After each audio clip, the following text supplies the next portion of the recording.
Olá pessoal, bom dia. Eu sou o Marcelo Noronha. Eu estou ao vivo aqui da Cidade de Deus para apresentar os resultados do quarto TRI do Bradesco e, obviamente, o resultado fechado do ano de 2024. Nesse começo, eu queria dizer para vocês que a gente vai dividir a nossa apresentação praticamente em três partes, com três mensagens aqui iniciais para todos vocês. Primeiro, os nossos resultados do quarto TRI confirmam a nossa melhora de rentabilidade, daquela maneira que eu apresentei um ano atrás aqui, quando a gente apresentou o plano, nesse mesmo período de fevereiro, o nosso plano, e começamos a nossa execução de crescimento step by step, tri a tri, né? A segunda mensagem é que a gente está trazendo o nosso guidance, naturalmente, para 2025, né? Ele é um guidance mais cauteloso em relação ao apetite a risco, né? E já inclui, naturalmente, os efeitos da 4966 e da maior participação na Cielo, mas ele é cauteloso em relação ao cenário macro, mas ele é otimista em relação àquilo que a gente está entregando e àquilo que a gente está fazendo, né? E o nosso plano de transformação, eu tenho aqui o dever de ofício de apresentar para vocês um pequeno balanço, né, daquela execução do ano de 2024. Né? A gente continua executando de forma acelerada e a gente tomou a decisão, independentemente de um cenário macro melhor, né, ou mais cauteloso, de continuar investindo no nosso transformation sem parar absolutamente nada, porque aqui a gente tem ganho de eficiência, aumento de atividade, como a gente vai ver aqui. Tá certo, pessoal? Obrigado. Agora são precisamente 10 horas e 32 minutos. Então eu começo aqui a nossa apresentação com o nosso resultado, que foi publicado agora cedo, né? A gente atingiu um lucro líquido no trimestre de 5,4 bilhões de reais, né? Com crescimento year-over-year de 87%, e no ano fechado 24 contra 23, 19,6% e 20%. Então, como atingimos esse resultado e esse lucro líquido? Esse lucro foi impulsionado pelas nossas receitas, principalmente, né? Mas também pela cautela em nossas despesas, a despeito dos investimentos que a gente tem feito. Então, eu vou mostrar para vocês a nossa tração em crédito, a nossa tração em receita de serviços, do grupo segurador e assim sucessivamente, um pouco mais adiante, né? Aqui alguns destaques que eu podia trazer para vocês.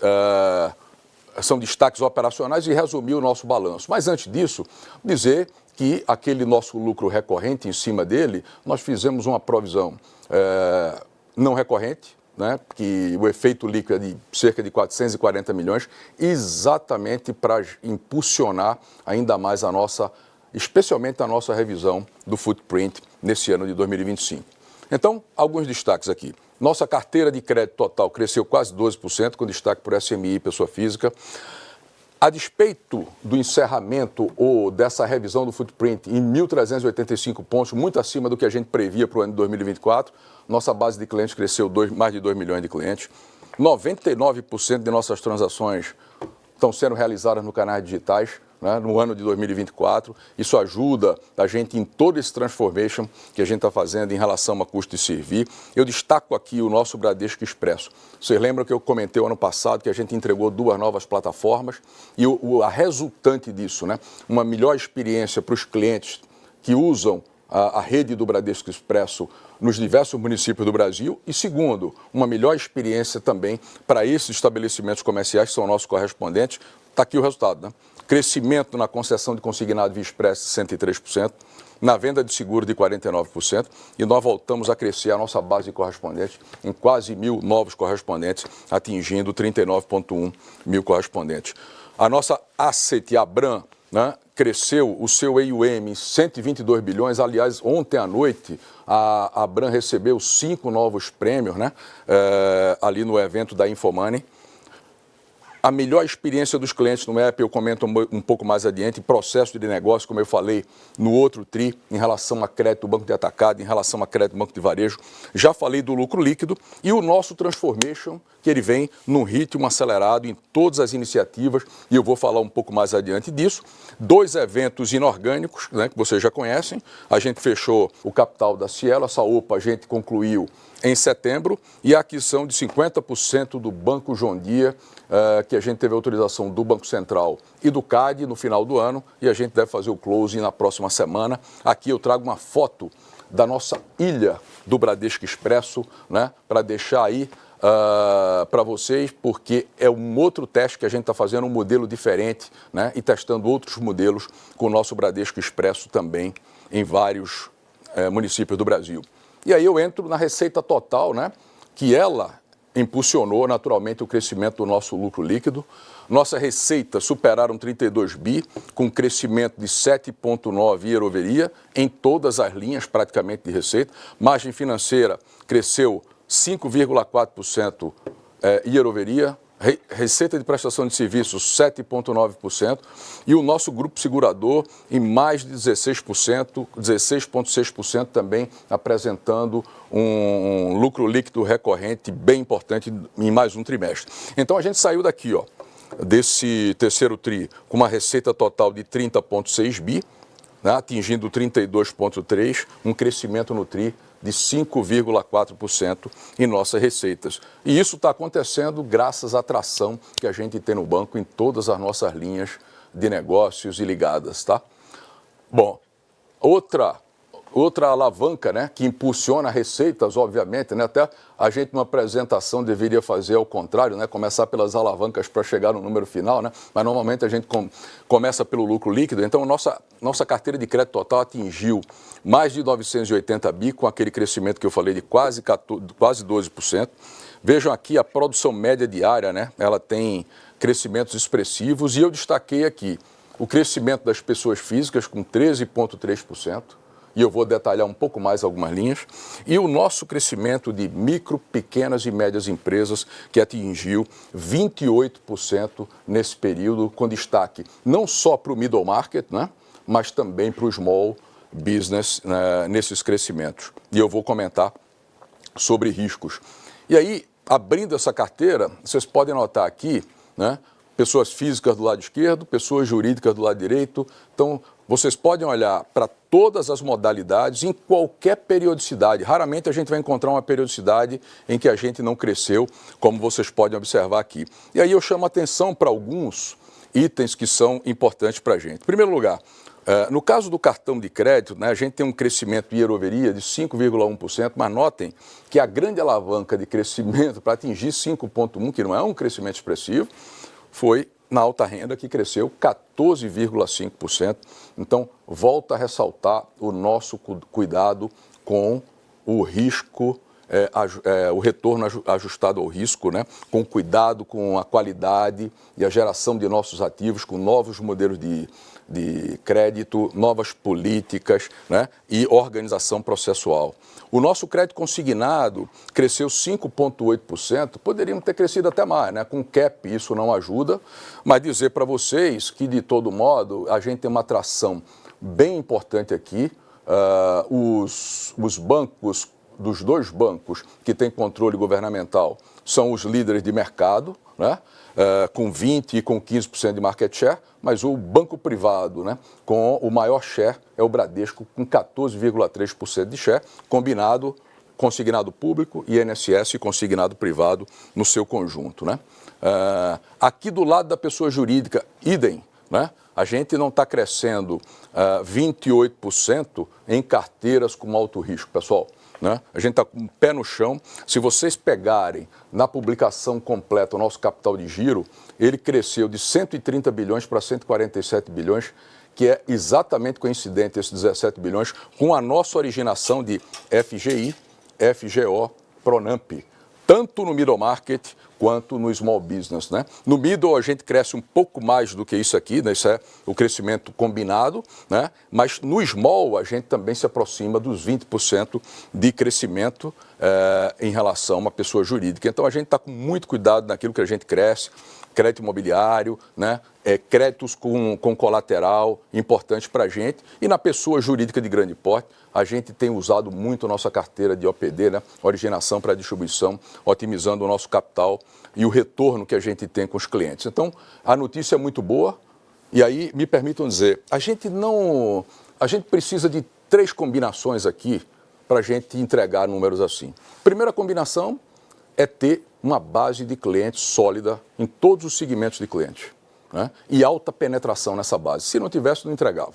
Segundo, alta atração comercial com processos azeitados, tanto no digital, que a gente contrata uma boa parte por aqui, tá certo? Quanto efetivamente no mundo físico.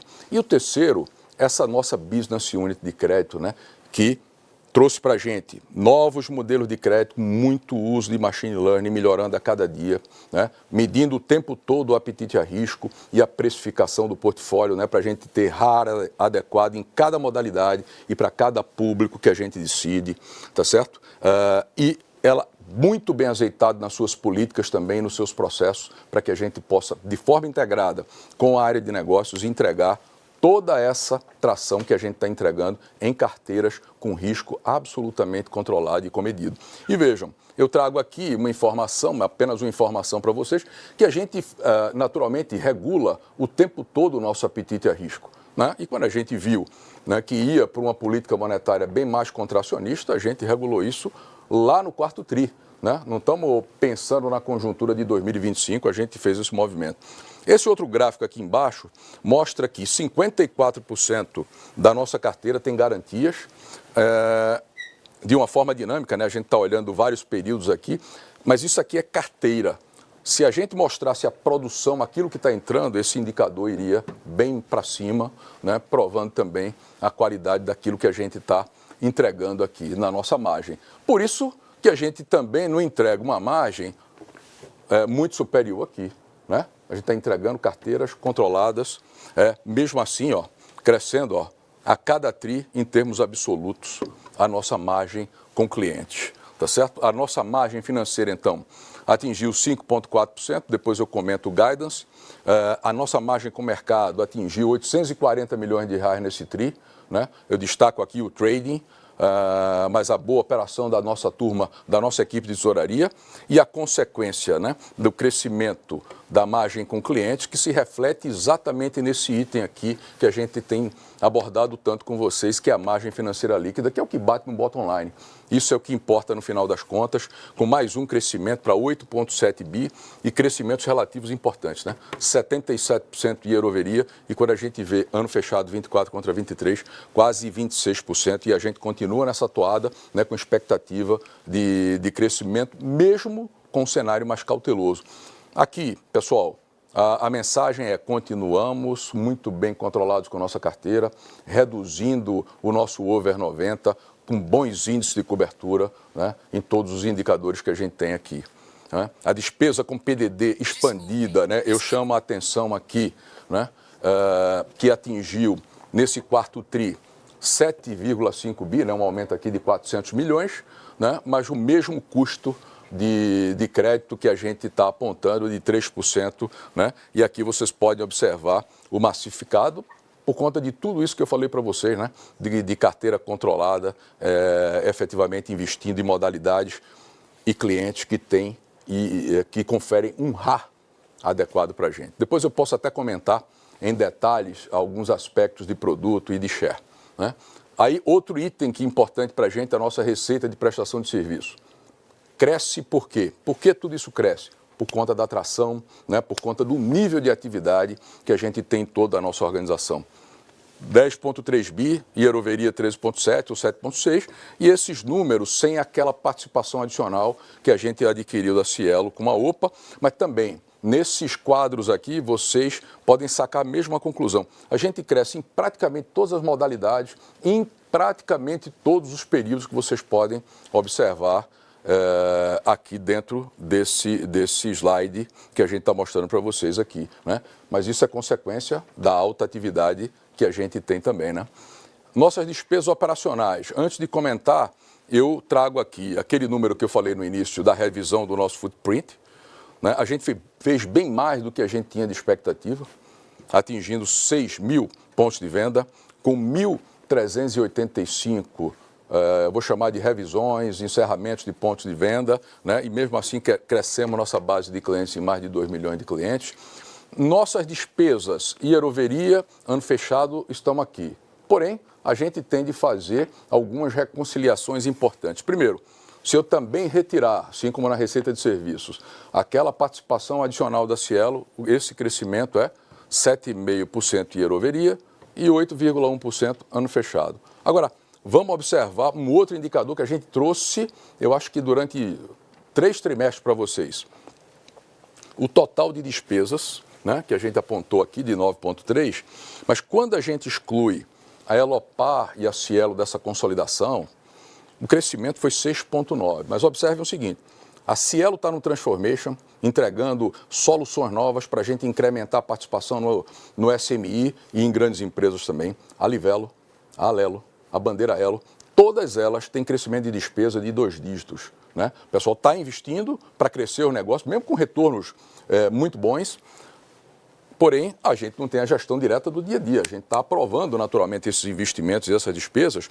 Então, quando a gente exclui, vejam que as despesas estão absolutamente controladas, como a gente também mostra aqui nesses outros indicadores. E aí eu lembro de mais 2 detalhes aqui. Número 1, a gente está num processo de transformação parrudo, né? Com muitos investimentos em CAPEX, mas também tem OPEX, né? Dentro desse conjunto. E a segunda é que não só essas ligadas de payments também estão fazendo o negócio acontecer, mas o grupo segurador também, né? Que também tem investimentos em CAPEX e OPEX aqui, né? Para sua evolução e continuar a crescer. Então, a minha conclusão aqui, a gente tem despesa sob controle, né? Nas diversas linhas que a gente observa. Agora, nas consolidações, a gente tem aqui um ou outro desvio, depois a gente fala do guidance. Aí eu falo do grupo segurador, né? Mais um tri de bons resultados. Se a gente olhar aqui, a receita total em 24 atingiu 121 bi, né? Com esses crescimentos aqui, né? 13,6%. O lucro líquido atingiu 2,5 bi, 9 bi 100 no ano, com um ROI de 25%, né? Bem tracionado o grupo segurador. Quando a gente olha o resultado das operações de seguros, que estão lá no guidance também, a gente também observa, né? O comportamento, ó, tri a tri, né? Com crescimento. E eu chamo a atenção, né, para reservas técnicas que superaram 400 bilhões, com crescimento de quase 12%. Aqui a mesma coisa, né? Quer dizer, o grupo segurador também está muito tracionado, com sua distribuição nas diversas linhas, em todos os nossos segmentos de clientes, aqui internamente no banco, e também nos canais externos que são trabalhados pelo grupo segurador. Aqui, pessoal, eu trago a nossa Basileia, nós fechamos o nosso índice de capital lá em 30 de setembro de 12,7%, com mark-to-market aqui, fechamos o ano de 2024 com 12,4%, né? E já na virada do ano, 1 de janeiro, aplicamos a 4,966, né? Atingindo 12,8% de capital, mesmo já levando em consideração os 20 bips, né? Exigidos pelo Banco Central para o sistema em riscos operacionais. Estamos aqui os dividendos de JCP, né? Tá certo? Em sua dinâmica, e ali o ano de 2024. Aí eu lembro que nós temos um programa de recompra de ações em aberto, que ele vai até 7 de maio desse ano de 2025, e dentro desse programa nós fizemos recompra de cerca de 50 milhões de ações e anunciamos que vamos fazer o cancelamento dessas ações, que representam algo próximo de 0,5% do banco, como informação para os senhores, tá? Aqui o guidance do ano de 2024, né? E a gente passou a dar essa informação complementar da margem financeira líquida como se fosse um outro guidance informal, né? E a gente mostra que ele foi lá para 34 bi, porque é isso que importa, que bate no bottom line, ao invés da gente ficar discutindo, né? Eu faço mais margem aqui e devolvo aqui, né? Porque isso aqui é uma combinação, a margem financeira líquida é isso aqui, margem total menos o custo de crédito, né?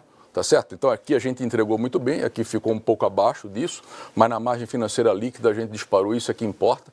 Nossa carteira de crédito ficou acima, né, do topo do guidance. Receita de prestação de serviços também próximo do topo do guidance, sem a Cielo, né? Despesas operacionais também próximo do topo do guidance, mas com aquelas observações que eu fiz para vocês das consolidações que a gente tem, né? E o resultado das operações de seguro também, como a gente já tinha comentado, próximo do topo do guidance com 7,5%.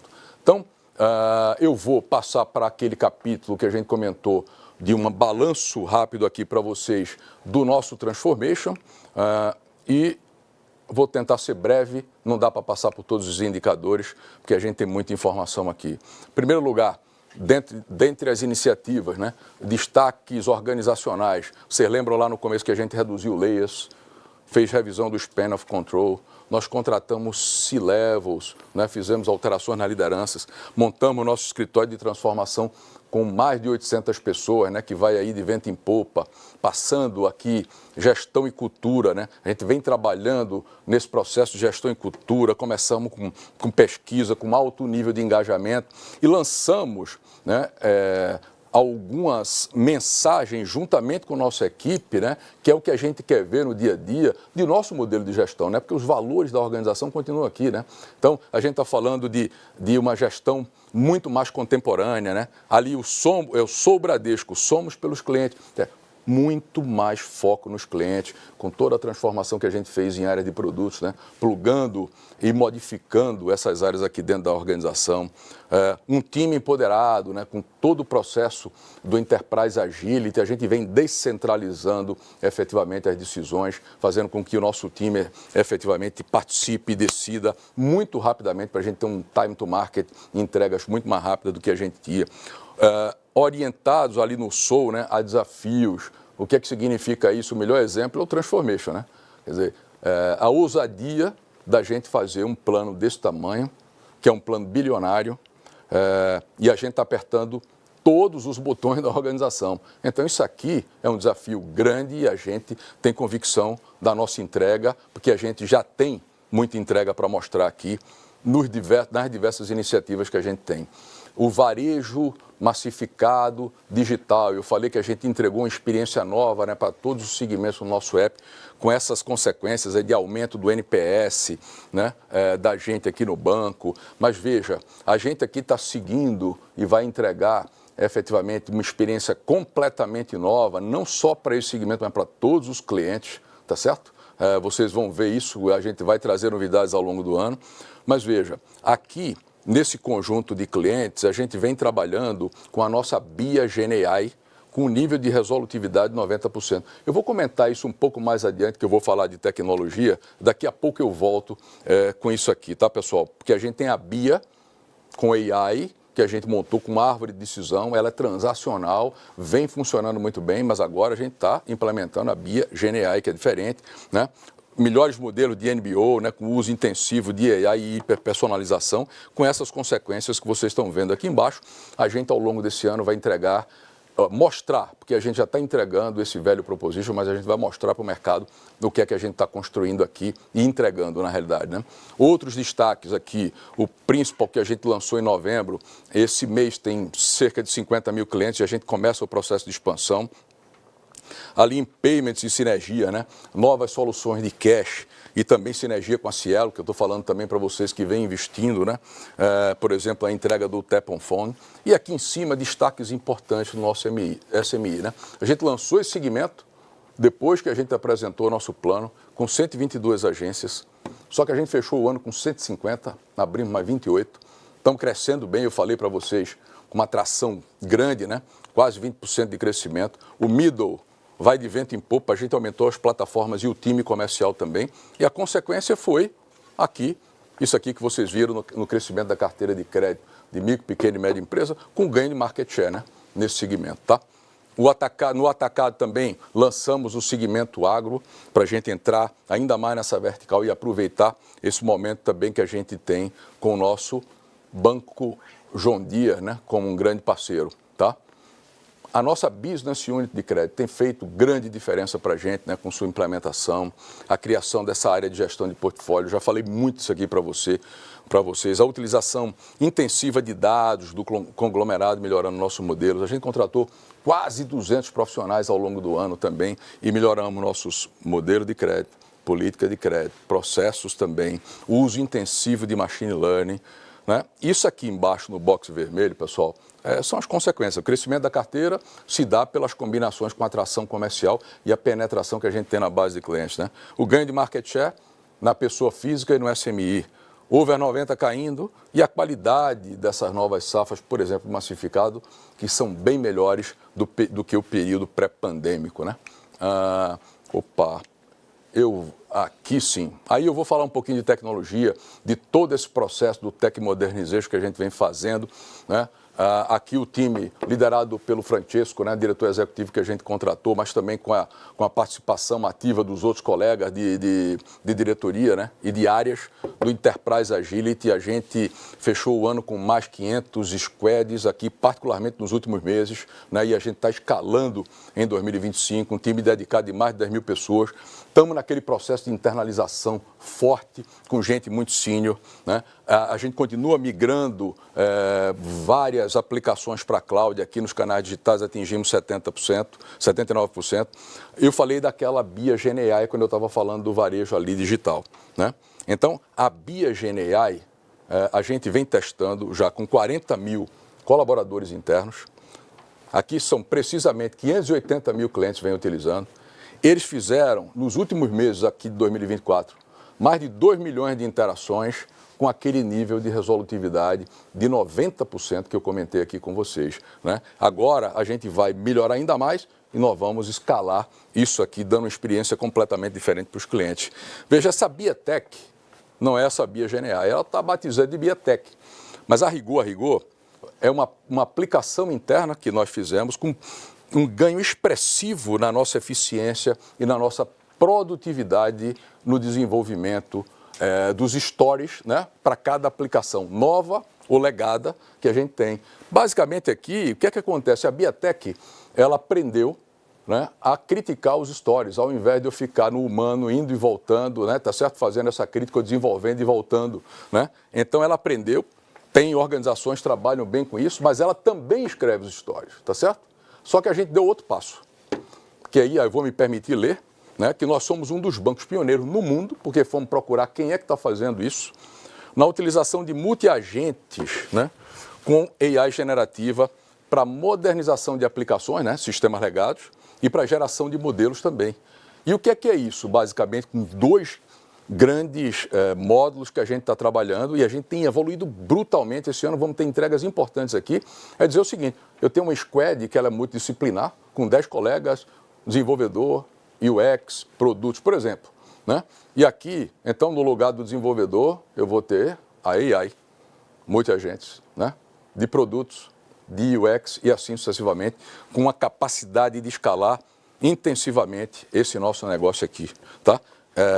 E agilizar naturalmente todo o processo de entrega de sistemas e de modernização de sistemas. Compramos 100% da Kunume. Essa empresa é uma empresa mineira, ligada à academia, com mais de 50 PhDs, tá certo? Uma equipe diferenciada que tem trabalhado muito com a gente em problemas para resolução de problemas com machine learning, com AI, com a área de crédito, com a área de collection, com a inteligência de dados e outras áreas também de sistemas. E aí a gente ganha produtividade de 90%, além da implementação do Value Assurance para aumentar a nossa eficiência e evitar desperdícios com contratos ou duplicações. E aqui, pessoal, eu já vou com um olhar para frente, tentando ir para o final da minha apresentação. Do lado da eficiência, a gente continua com a revisão do footprint, como eu comecei, a evolução da nossa cultura, né? A expansão do Principal. Esse ano a gente vai chegar a 500 mil clientes, aumentando aí nossos escritórios pelo Brasil, e no ano que vem a gente conclui a expansão com mais de 800 mil clientes. Aqui no crédito tem todos esses processos que a gente continua investindo fortemente com eles, mas continuaremos internalizando os recursos de tecnologia, acelerando o Enterprise Agility e vejam, com todo esse ganho de produtividade que eu falei de tech, nós estamos aumentando as entregas tecnológicas em 2025 em 50%. Né? Isso aqui para a gente foi bem gratificante, né? De ver com a turma e ter essa convicção que eu estou falando para vocês aqui. Então, a gente está bem feliz com aquilo que a gente está entregando. Aqui o guidance, que vocês já devem ter visto na publicação, a gente soltou o fato relevante hoje, né? Eu explico aqui para vocês o cenário, né? Podíamos ter um cenário que era aquele cenário da pesquisa da Febraban que dava 9, 10, né? De crescimento de carteira. E eu falei para vocês, falei para o sell-side, falei para o buy-side, no tri passado, que a gente estava olhando e trabalhando com dois cenários. Um cenário que a gente considerava que era o cenário básico, 70%, e um cenário mais cauteloso, com 30%. É esse cenário que a gente está trabalhando.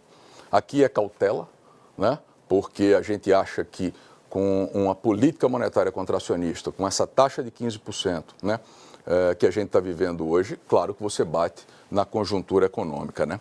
Mas vejam que a nossa margem financeira líquida tem um crescimento até maior. Por quê? Que ela cresce mais, porque naturalmente a gente tem o carry-over para 2025, né? E nos demais, sem grandes comentários a fazer em relação ao restante do guidance. Sinceramente, eu estou muito mais otimista com tudo que a gente está fazendo do que efetivamente com o cenário macro, mas a gente pode ter surpresas dinâmicas aqui também no cenário macro. Então, eu estou mais otimista aqui em relação ao nosso guidance do meio para cima do que para baixo.